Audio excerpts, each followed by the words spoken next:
what motivates Tears and Rain, Robert Newton, 30 years from now, and I remember thinking how old she would be. Yeah, whatever's there. That's good. I was here one day when she showed me how Everyone, she made these. even though there's an everyone feels alone. I feel like it's overwhelmingly large. Right. I can't do it. I can't do anything to change it. Yeah. And so an invitation to write something like this is a relief because you're doing one more thing. Summarize quickly. So these are our pieces that we're going to read. Yeah, they're all so different, but all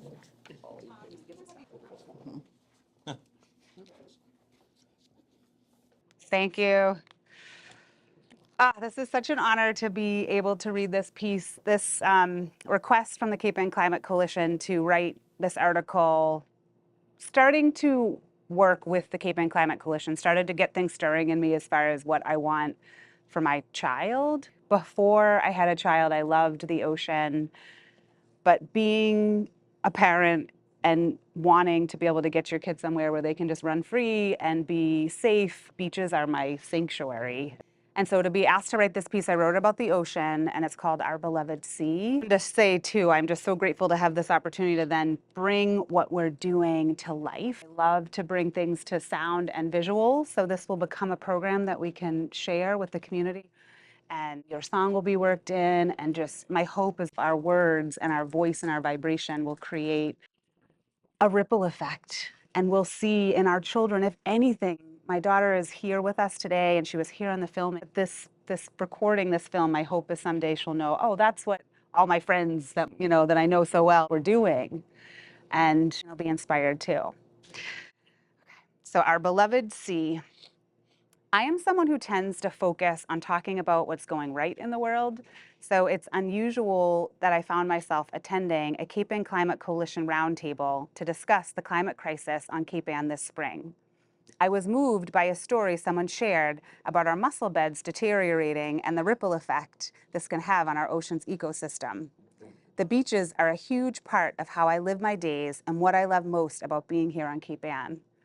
I was reminded of the importance of educating myself on what can be done to help protect and preserve our waters. There is so much more that I can do, and at that roundtable, I listened to how others were acting in support of preserving what we love about this island. Since that meeting, I have researched and learned about what has been done and what we can still do to restore mussel beds in a natural way. But I have also become aware of how our actions affect the greater whole globally. For example, how many of us realize that the pollution we're putting on the streets with our cars, our trash, and whatever we're using to fertilize our lawns will end up in the ocean? I have a small child and recently noticed a sign at a local beach reminding kids not to play where the water runs off from the street into the ocean. What are these pollutants that can be harmful to a child that are flowing out? What are they being dispersed into the ocean, I wondered. It's a reminder of the damage we do if we only think about ourselves. And it brings me to a moment I recall from my teens. I was in the backseat of my friend's car as I watched her clean out all the Dunkin' Donuts iced coffee cups and bagel wrappers by throwing them out the window as we were driving down the boulevard in Gloucester. Even back then, something about that didn't feel right to me. I remember thinking, where will that trash end up? Growing up with a scuba diving father who would help fishermen clean the barnacles off the bottom of their boats, I could see that my dad was a lover of the ocean and of nature itself. When you care about our waters, it becomes apparent that the ocean is at the mercy of how we choose to live here on land. What does it mean to value and appreciate nature? Does it mean we simply groom and prune our gardens to enjoy a bit of nature in our backyards? Or is it the appreciation fully expressed when we notice trash on the street, pick it up, and put it somewhere to be processed? This thought came to me while reading a sign at a playground with my daughter. We were near the ocean. On the sign was images of plastic bottles and small sea creatures to illustrate how pollution affects the ecosystem of the ocean. I learned from that sign how waste, like plastic, breaks down to tiny particles that look like edible plankton to the creatures in the sea. At that round table, a light was sparked in me. Since then, I have learned that climate shifts cause the warming of ocean waters, which causes ocean acidification. This means a reduction of carbonate in the water, and carbonate is what strengthens the protective shells of those mussels. It makes me think of the calcium we require to strengthen our human bones and what happens to our teeth in our bodies as pregnant women. A growing baby zaps all of our calcium to grow their own bones and internal systems. Sea creatures do not have that extra nutrients and multivitamins that we mothers take to balance out that deficiency. What can we do to help bring balance back to our ocean waters? What would it take to be motivated to make a shift in the amount of plastic that you use or the way that you care for your lawn and gardens? Will your motivation come to you the day you see a teenager throw a coffee cup and empty bags out the window while you drive down the boulevard? If we only think about the small box of space around us, inside of our cars and within the perimeter of our yards, we miss an opportunity to have a positive effect on everyone and everything around us. Discovering what lights us up and then sharing about our unique pocket of passion, we can all make an impact in our own small way. There is potential for each piece written here to connect our community with words and one day to even help heal the harm to our beloved ocean. It felt so good to read that out loud and share it. Yes. Very passionate, and as a father as well, I totally understand the parental feeling and how that would drive you. As a Yeah. grandparent, it's huge. We, and it seems like that future gets closer and closer. That we see more and more of it in front of us, and maybe that moves us to action. Yeah. Maybe, just maybe. Maybe just maybe. But that's something that I really appreciated about your piece. Like, there's a lot of heart in it. There's the connection between the physical health, like, and how we would treat that. But why are we not treating this piece? But you also lay out steps. Like, okay, here's how I feel. This is a problem, but here's easy, low-hanging fruit that we can actually do right now. So it sort of makes it for the person, like we said, like there's that one person, oh, what can I do as a single person? But yeah, there's a lot you can do. And these are, like you said, very simple ways of doing it. So I appreciate that because it actually lays out, it starts your plan. Ready? No pressure. No pressure. No. Beautiful Holly. A little test, Holly. Say something. Testing, testing. Thank you, Holly Tanguay, for reading your story for us today. You're welcome. The title of this is What the World Needs Now, but I want you to hear what the world needs now. Pardon my bad singing. Oh, sweet love. I wish I could redo my singing of that title. Oh, well. Oh, we can crop that in, yeah. Do it right now. Do it right now. Cut and paste it right in. Well, I need to warm up. Let's see if I can do it. Yeah. What the world needs now. Beautiful. There you go. I have had a lifelong love affair with the natural world. I grew up climbing second or third growth trees in my Midwestern urban yard while yearning for vast forests. I rode my bicycle to the bits of woods and water within reach while dreaming of mountains and adventure. For each of 2 summers, I spent a couple of weeks at a sleepaway camp in the Rockies. It was heaven. At dawn, on a horseback trip to a high, wild valley in Rocky Mountain National Park, I awoke early to greet the day alone. I had come home to the wild. I felt alive and full of gratitude. Now I have my small plot of land with my own second and third growth trees. I still have adventures in the wild on occasion, but my love for the natural world is mostly fed by the beauty in my backyard, by native plants attracting native insects, by songbirds enjoying feeders and a rustic fountain, by family nurturing vegetables and chickens in a mini backyard farm. Until recently, my climate anxiety was largely for future generations, for my daughter and my grandchildren. I worried that their lives would be shadowed by unknown environmental changes, climate migration, sea level rise, and other threats. Now, smoke from nearby wildfires, record tides, Soaring temperatures and immigration crises make my climate anxiety immediate. The hazards are right here and right now. It's frightening. Already I have disaster fatigue. I used to send a sum to the Red Cross whenever there was a major disaster. Now it feels impossible to respond every time. It's overwhelming. I rack my brain and do what I can to affect climate change as an individual.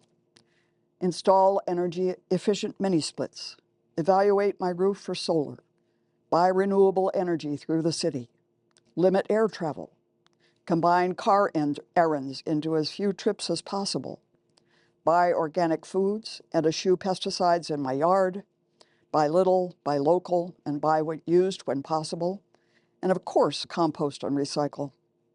It all feels like a few drops in a vast bucket. Our individual efforts are necessary, but they are far from sufficient.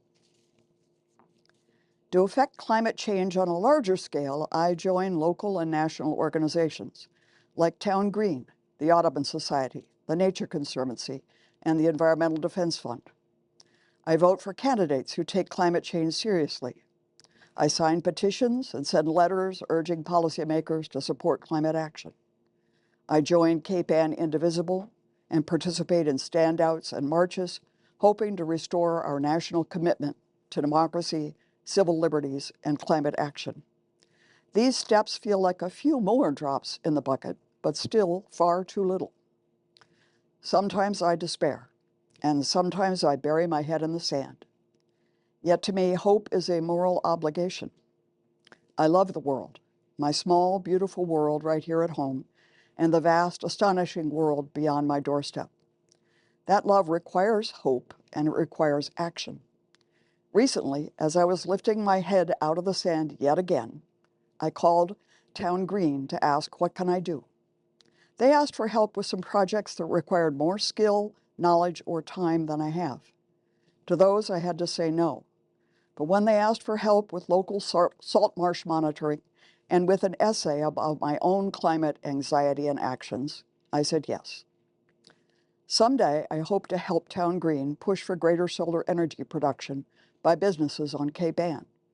I see lots of flat roofs around here with no solar panels, and it bothers me. I would also love to see a Miyawaki forest planted on Cape Ann. Originally developed by the Japanese botanist Akira Miyawaki, the Miyawaki technique is a way to build dense native forests. Miyawaki forests are 30 times denser than those traditionally planted and can grow 10 times as fast, becoming self-sufficient in just 2 or 3 years. High density and rapid growth dramatically increase the amount of carbon the forests capture. I would love to help with that. Love and fear are the strongest motivators I know. Fear can be paralyzing, but love moves me forward. A number of sages have said some version of, the place God calls you to is the place where your deep gladness and the world's deep hunger meet. I am searching for places where my deep gladness in nature and the world's deep hunger for balance can meet. Beautiful. Wow. And if anybody has any feedback, I just want to. You know, I've read all these. Mhm. When someone speaks them. Yeah. Yeah, it's that piece, the person speaking their own truth. Mm-hmm. Immediate, you were saying, I saw you reacting to the Milwaukee trees. Well, everything was there. I could attach myself to many, many, many points. Mhm. And because it came from her and she's feeling the same way I am. How does that feel to hear that? Affirming. Yeah. Mm-hmm. I think, as you said too, it helps to hear it read, because there's a tone that you put into it, because you're the emotion attached to it, you know, and description, like, it helps you kind of almost feel a little bit like you're there in it. And so I appreciated that, because I'm a very sound focused person. So Auditory, yeah. yeah. Mhm. So yeah. I really appreciated like you kind of made it into like a journey where you started out like with not a lot of trees and like, you know, wherever, and then always wanting to go into these big forests, almost like a journey. You started off and then you end here, in a place where I think we all share those feelings of anxiety and fear, and also hope. So, Yeah. really cool. It's amazing how we're born with certain things. I was born with that yearning for wildness. Oh, absolutely. Some people are born with a yearning for the ocean, or Right. for water.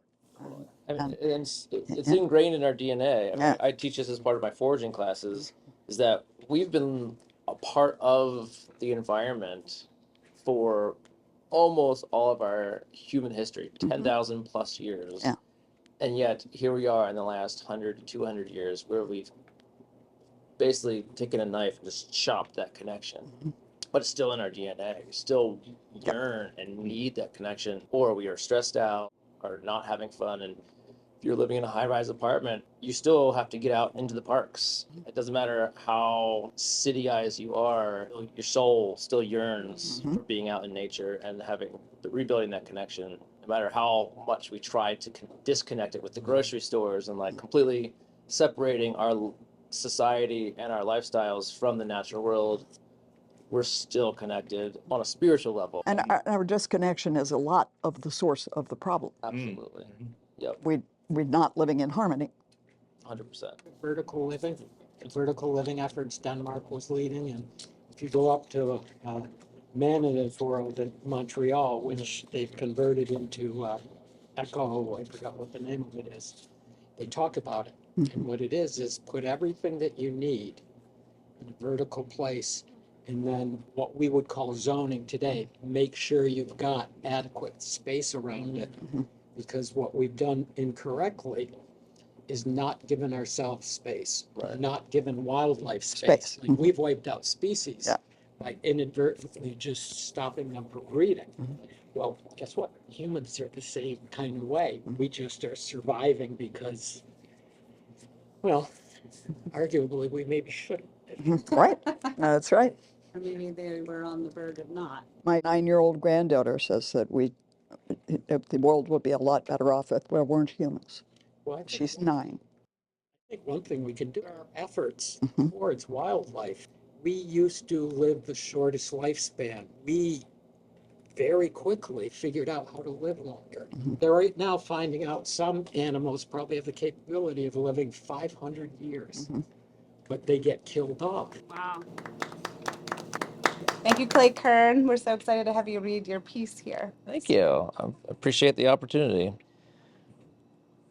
Now it's time to take our medicine. If you or anyone you know has had a cancer diagnosis, you know that to restore health often requires undergoing very painful treatment. The treatment itself is challenging, but necessary to help your body get healthy again. And a large part of me feels that way towards our climate crisis and sea level rise. About 25 years ago, my mother had Hodgkin's lymphoma cancer.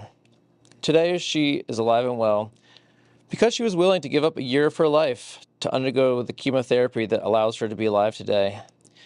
And when I see things like my own storefront on Bearskin Neck flooded 5 times this past winter, after only 2 times in the past 10 years, there's no denying that something is seriously out of balance that needs treatment. Our sea is rising fast, and our climate is changing equally fast. We're losing species around the world at a lightning speed.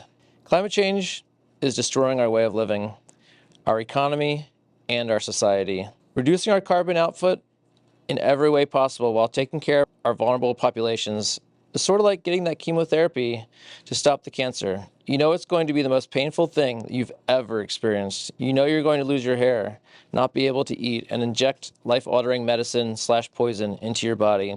You also know that if you don't do it, there's no chance of survival. But if you do follow through with the treatments, your chances of survival improve. Some might disagree about why climate change is happening, but it's happening nonetheless, and the science has been crystal clear for years.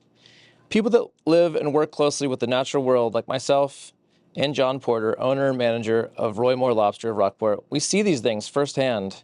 We have to live with the ocean chemistry changing, the ocean getting higher and impacting every species out there. This affects our buildings with flooding and wave damage, as well as our businesses with the weather changing and species population. John thinks that we need to stop kicking this can down the road, stop doing study after study, which yield minimal changes. We already know what needs to be done, and we know it won't be easy, but we need to do the action now. We need to change our petroleum-based agriculture and our petroleum-based economic systems. ExxonMobil scientists and other private researchers have accurately predicted the impacts of carbon emissions for more than 50 years, but because it would negatively impact their bottom line, they kept it under wraps. Our own government has also known about these issues for almost the same timescale, and not much has gotten done besides a few solar panels on the White House roof in 1977 that were quickly taken off in 1986. Making the massive changes that we need to make can either happen defensively after it's too late, or offensively and proactively. We need to come together as a country to face this threat, sort of like we faced the world wars together, as well as the Great Depression. We need to come together as a human race to understand that we are all in this together. No one has all the answers to what this medicine is to slow climate change, but there are plenty of actions out there that can happen quickly and make a large impact.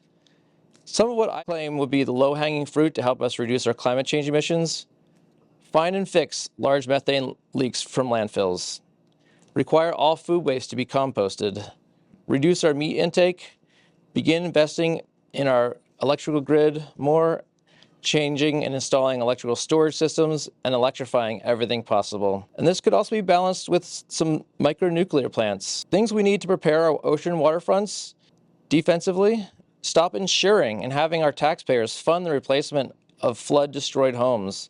This would include mine. Build infrastructure to protect our communities with a 100-plus year time frame in mind, using science to back it up. And design new codes and standard requirements for building in flood zones. There's many others. Yes, there are many others. Thank you for putting that together. My pleasure. Yeah. It was a hard piece. I definitely had some tears writing it, but yeah. So true. Yeah. And comparing it to the same frustrations with your mom. Exactly. Feeling the fear of losing your mother is just so similar to what I feel is happening right now. Like what we're losing actively, and what we're not doing to stop it. Yeah. And the king tide, It's on my calendar. what do you do? This is a normal king tide with no extra storms, no extra waves, no What anything. Yeah. that's kind of like, it's almost irreversible, because one of the things that they're talking about is the ability to reverse things. But so Clay runs North Shore Kayak. His piece in Rockport was about the connection between going through the frustration of his mom's cancer treatment, but it was that frustration now today of what's going on with the rising tides, with the use of petroleum, with, eat less meat was something I was asking more about, demethane. Yeah, just Practices. doing everything we can, and it will be painful, it will be hard. What's the other option? Not doing it and knowing for sure that you're gonna die? Yeah. And then we were talking about November 7th because it's king tide and the tides that rise so much and flooding. So Town Green is doing something where people are asked to document through photographs. If it comes across with no storm, there's no turning back. What is it? The methane? The methane. So methane is, I don't know exactly how many times, it's like maybe 10 times more powerful as a greenhouse gas than carbon dioxide is.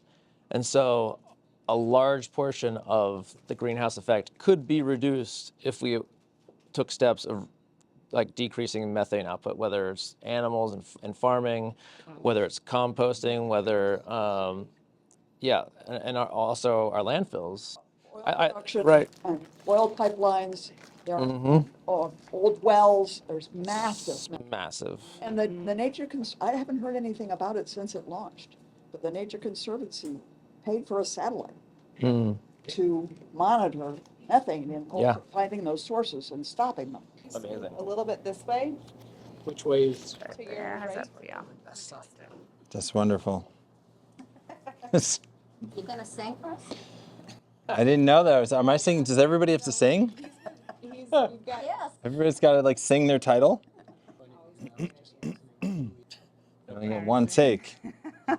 Harrison Schoenfarber, I'm so excited to have you read for us your piece. Thank you. So I'm gonna read a piece. It's more of like a love letter that I wrote to Cape Anne's Woods for the support that it held me during a really difficult time when I first moved up to this area about 5 or 6 years ago. And it's called Where the Trees Remember Me. So I'm not a scientist or a policy expert. I'm just someone who found healing in these woods. So over the past 5 years, the woods and the water of Cape Ann have been more than just a backdrop to my life. They've been a part of my healing. In some of the hardest and most transformative seasons, the trails of Gloucester and Rockport have offered me space to breathe, to feel, to reconnect. And so this piece is a personal reflection and a quiet call, a way to honor what these wild places have meant to me and to speak to why protecting them matters now more than ever. So there are places that hold us before we even know we need holding. For me, Cape Ann has been that place.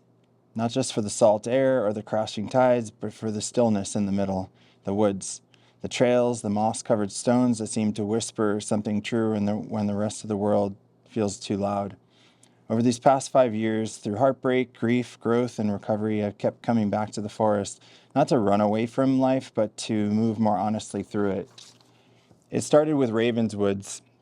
I wandered there often, tracing the curves of tree roots like they might lead somewhere. And they did. I go with friends, laughing while getting lost on purpose, stopping to admire clusters of mushrooms like tiny worlds popping up overnight. I've taken hundreds of photos, deer tracks in the snow, foxes slipping through brush, coyotes leaving prints in the mud, each one a reminder that life continues whether or not we really feel ready for it. Some days it was just me and whatever I was carrying. I'd pass through a green gate, no signs, no rules, just a low-hanging branch that felt like an invitation. And miles later, I'd realized that the ache I came in with had softened or shifted or spoken in some way. The woods have a way of slowing you down, asking nothing but presence. A stone etched with work once stopped me mid-step. Years ago, I might have just brushed it off, but that day it hit me differently. This wasn't about productivity, it was more about presence. The work is listening, the work is not running anymore. Cape Ann is surrounded by water, but it's the center that holds me, dense with trees, looping trails, the smell of pine and wet leaves. I've walked these paths with people I've loved, and in those moments, we grew closer, not just to each other, but to something older, quieter, and deeper than us both.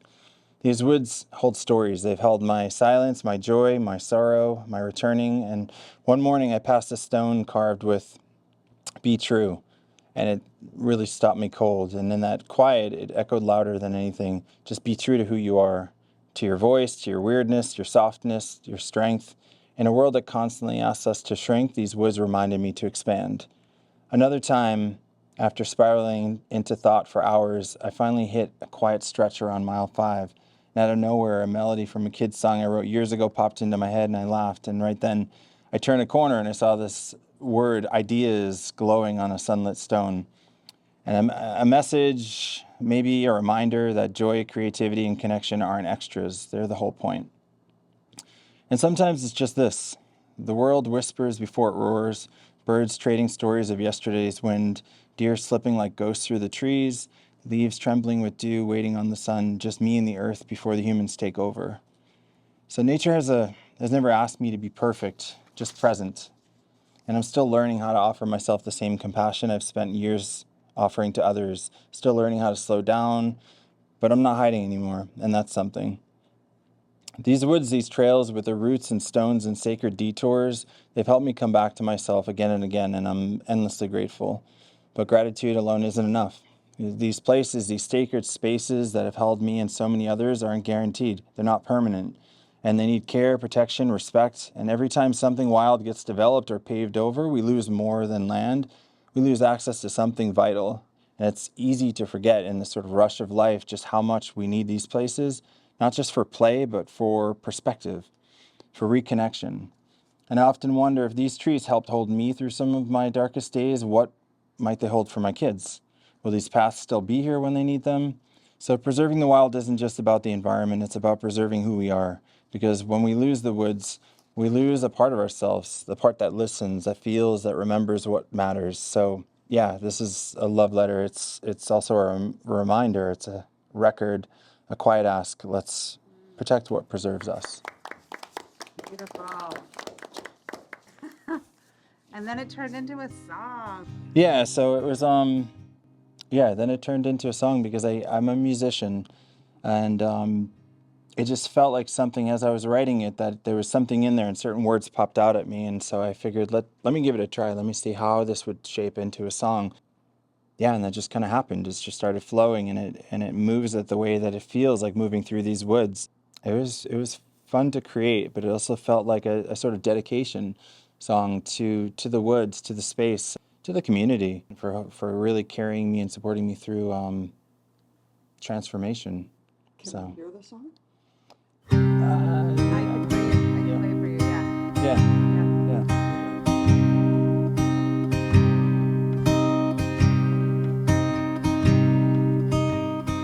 I'm not a scientist,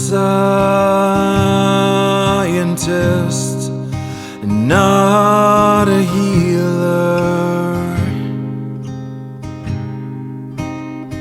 just someone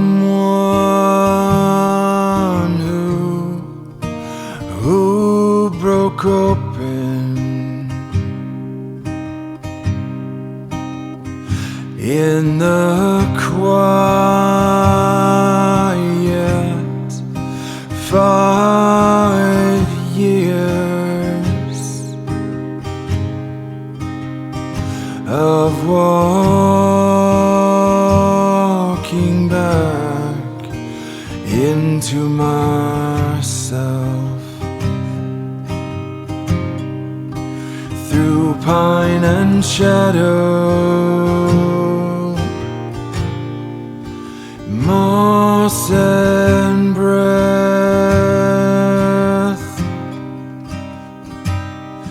The woods don't ask,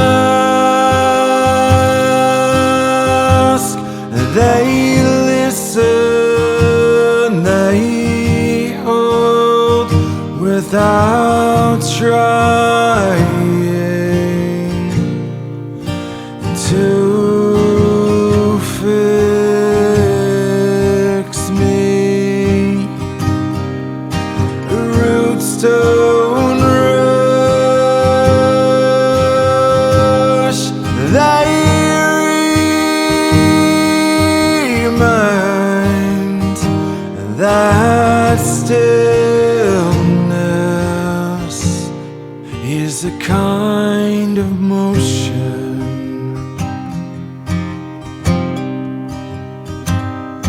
I've laughed with lovers in the hush between trees. I've cried with no one but a stone that whispered, "Be true," and I believed it.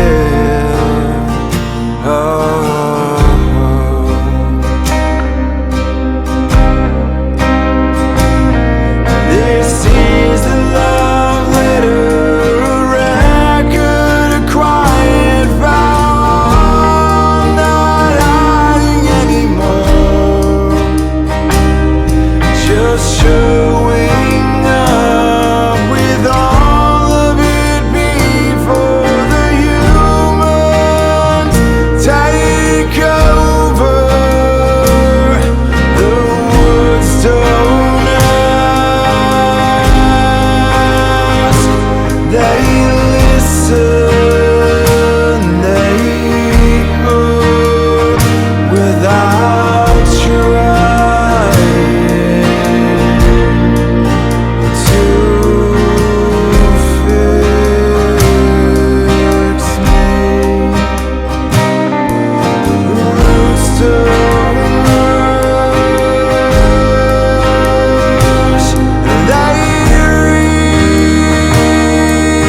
Preserve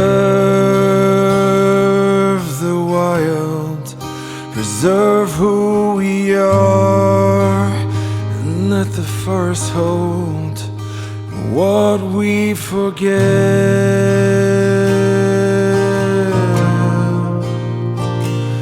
to carry.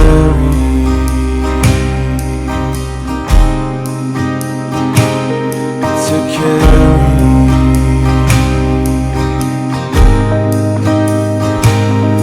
To carry.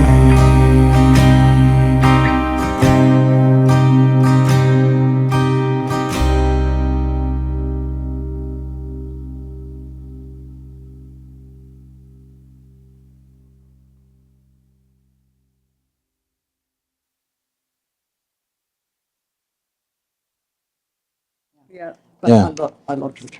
And it felt like, Thank you. it felt like we were walking in the same shoes. Hmm. Yeah. I love the poeticness of it. Someone who's not very poetic. I love the way it flowed and the description you used. Hmm. Just felt like I was there walking with you too. Nice. And the song was incredible. Yeah. Yeah. Right.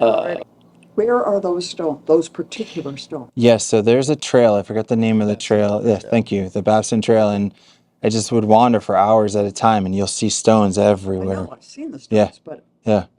I don't remember the one that just says ideas. Yeah. And I don't remember one, what was the other one? I keep finding new ones. Be Be true. true. I don't remember- Strength. I don't There's remember either. there's a website that Yeah. has all of them. Yeah. Yeah. And Yeah. like Yeah. A little guide on how to get to them. And I just kept stumbling into new ones every time. And I'm like, how many are there? Right. Yeah, they're just everywhere, and it's great. I wish that continued. So as soon as the fall hits, I'm like, I'm gonna be nowhere but the woods. Yeah. So that's why I started. That's the time. I started teaching classes, so I had an excuse to be there, out in the woods and everything else. So it's really amazing how you go through withdrawal, like forced withdrawal. Even though I'm in the outdoors, I'm in the ocean, I'm kayaking, I'm going Right. to, like, You it's would just think, you so think you were different. getting it all, but you're Right. not Yeah. quite getting it all. Exactly. You're getting some of it. Totally. Yeah. And I think there's stuff, even not the emotional, the biological level, that we don't know about, that we are getting when we are in those. Just being out there. There's a quote from Frost about what he says about poetry. He says, to him, poetry is the sound of sense. He's trying to write poetry that is as close as he can get to how Actually people experiencing speak. it. Yeah. And that's what your piece was. Thank you. Thank you so much for coming. I know you have your own the next event. Sorry.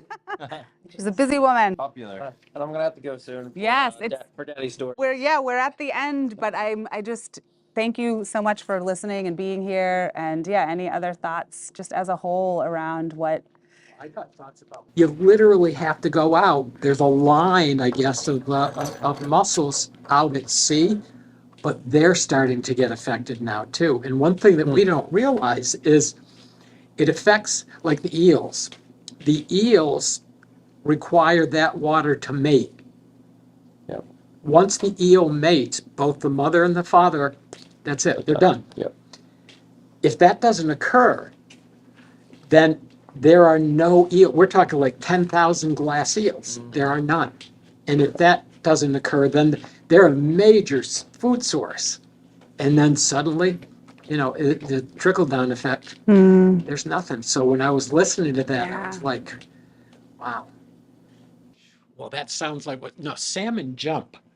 These guys stick and pull themselves up. They're very powerful. Eric Hutchins has actually captured huge eels in the quarries. So I've seen them snorkeling. So if you snorkel, yeah. I've read them too. I've read them. Just listen to people talk about incredible. She's doing such a great job. Time and time again, the indigenous people that lived here permanently always provided for them when their farming failed, when their fishing failed, when they wanted to give up. Well, no, it was just kind of, she was going to share a little bit of the thoughts, and maybe just kind of brought it back up to the surface. Noel Armstrong. As you know, I've been closely involved with paying attention to, in particular, a lot of wildlife around Gloucester, particularly the birds.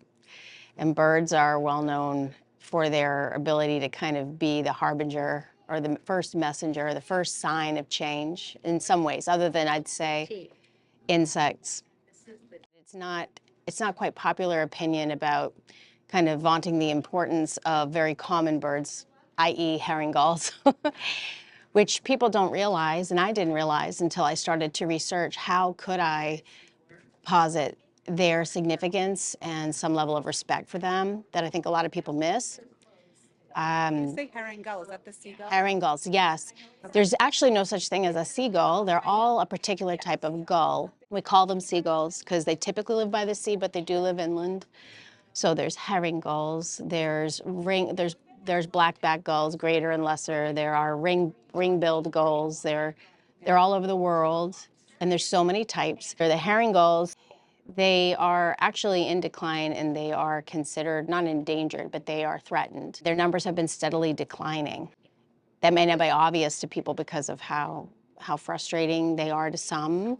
They oftentimes can quickly reflect the fact that they are adapting and adjusting or declining or rebounding in accordance with what's happening environmentally. You know, so there's a whole circle about looking to the way Indigenous people had always lived in alliance and in support with all of the other relations, all of the systems on Earth, and how it was because of the Indigenous people's ways and knowledge that the settlers here, the Dorchester Company, all of them survived. And I actually ran into Bruce Toby, and he had been the former mayor of Gloucester, I think one of the longest running mayors. Yeah. He had also been a huge proponent of protecting the Babson reservoirs, and he talked about a man named Joseph Orange, who was an incredible figure, who was written about in the Gloucester 400. I think Bruce wrote a piece about this man who spent his life protecting that reservoir, both the woods and the water. His background might have been, he was an Indigenous man, but he believes he just had this passion, and Bruce teared up talking about Joe. He passed away, I think, during the pandemic in his 90s.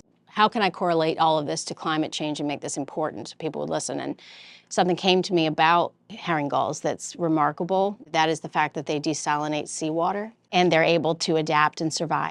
And it got me thinking about Cape Ann. It got me thinking about desalination. And I started researching about environmentally green ways to run desalination plants. I looked into Dubai's programs and links to MIT's cutting-edge technologies, and I was thinking about GMGI, Taunton, and other places in Massachusetts. There are desalination plants, one that came in third place in the world. And then I realized through my research that though we are water rich, we're actually not water secure. And our reservoirs, Babson and Goose Cove, are at risk of becoming brackish because as the water levels rise and the water table rises, they will become contaminated. There's also the existing risks to them already. What if Cape Ann, following the lead of the gulls, and innovate in ways that we've innovated before, which got me thinking about Birdseye. Clarence Birdseye had taken inspiration from the indigenous culture in Labrador about flash freezing food. And Clarence Birdseye came here and innovated that technology here in Gloucester and made the seagull their icon. And the indigenous way is that you need to think at least 7 generations down. You need to think of all the ramifications of even innovations like desalination plants, what kind of impacts that will have all across the board. And so all of that needs to be thought through. And in terms of, location, if we had rising tides, if we have a huge storm, how would we still protect what we've invested in? Are there ways we could support a lot of industry and business, bring jobs and economy, and do it in a beautiful way, an artistic way? I was even coming up with designs based on the skull of a seagull with the rivets above the eyes where they have these desalination glands. Is there a way to blend all of those things together to meet the need of the future and find a spot where we could do that? Blew me away. So he said they're gracious and forgiving and welcoming, and what they talk about hospicing modernity.